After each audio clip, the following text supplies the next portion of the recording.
Israel ভূখণ্ডে ইরানের প্রতিশোধমূলক হামলার পর জাতিসংঘের নিরাপত্তা পরিষদে পরস্পরের মুখোমুখি হল তেহরান ও তেল আবিব। মধ্যপ্রাচ্যের উত্তেজনাময় পরিস্থিতি নিয়ে আয়োজিত বৈঠকে মীমাংসার পরিবর্তে হয়েছে উত্তপ্ত বাক্য বিনিময়।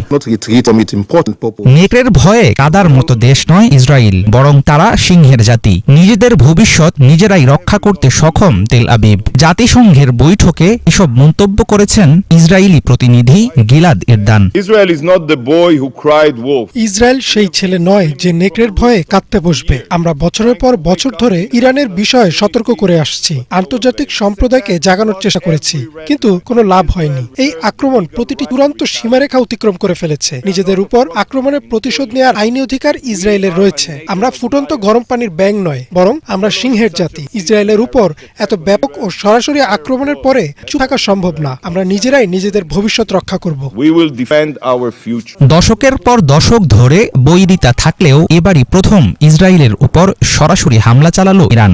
দেশটি জানিয়েছে যুক্তরাষ্ট্র ও তার মিত্ররা ইসরায়েলকে প্রশ্রয় দিয়ে আসছে। মধ্যপ্রাচ্যে যুক্তরাষ্ট্রের সঙ্গে সামরিক সংঘাতে জড়ানোর কোনো ইচ্ছা নেই তেহরানের।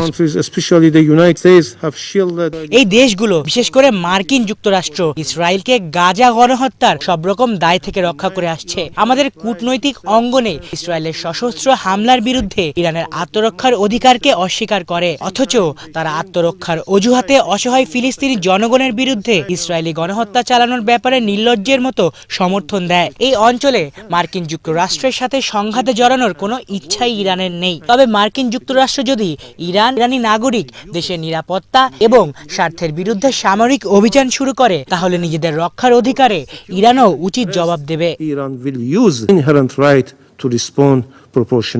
ইরানের বিপ্লবী গার্ড বাহিনী বিভিন্ন সশস্ত্র গোষ্ঠীকে মদদ দিয়ে আসছে, যা আন্তর্জাতিক আইনের লঙ্ঘন, এমন মন্তব্য করেছেন জাতিসংঘে নিযুক্ত মার্কিন প্রতিনিধি। তিনি বলেন, ইরান ও তার মিত্রদের নেয়া পদক্ষেপের জন্য তাদের যেন বিনা প্রশ্নে ছেড়ে দেয়া না হয়।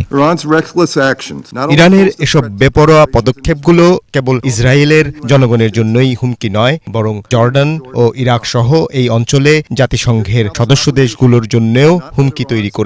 ইরানের এমন কর্মকাণ্ডের জবাবদিহিতা আদায়ের দায় নিরাপত্তা পরিষদের রয়েছে। ইরান বা তার মিত্ররা যদি যুক্তরাষ্ট্রের বিরুদ্ধে কোনো পদক্ষেপ নেয় বা ইসরায়েলের বিরুদ্ধে হামলা করে, তাহলে তাদের ছাড় দেয়া হবে না। রোববার ইরানের বিরুদ্ধে নতুন করে হামলা চালানোর বিষয়ে অন্তত 3 ঘণ্টা ধরে বৈঠক করেছে ইসরায়েলের যুদ্ধ বিষয়ক মন্ত্রিসভা। এই দীর্ঘ বৈঠকে পাল্টা হামলার সময় ও ধরন নির্ধারণ করতে পারেনি 5 সদস্য বিশিষ্ট মন্ত্রিসভা। ইরানের সাম্প্রতিক আক্রমণের জেরে অত্র অঞ্চলে বাড়ছে উত্তেজনা, ফলে দেশটির বিরুদ্ধে জোরালো পদক্ষেপ নিতে পারে মার্কিন সামরিক বাহিনী। অন্যদিকে ঘটনার ডামাডোলে চাপা পড়বে গাজা উপত্যকায় ইসরায়েলি নৃশংসতার খবর। সব মিলে ইরানের নেয়া প্রতিশোধ হয়তো সাপে বর হয়েছে তেল আবিবের জন্য।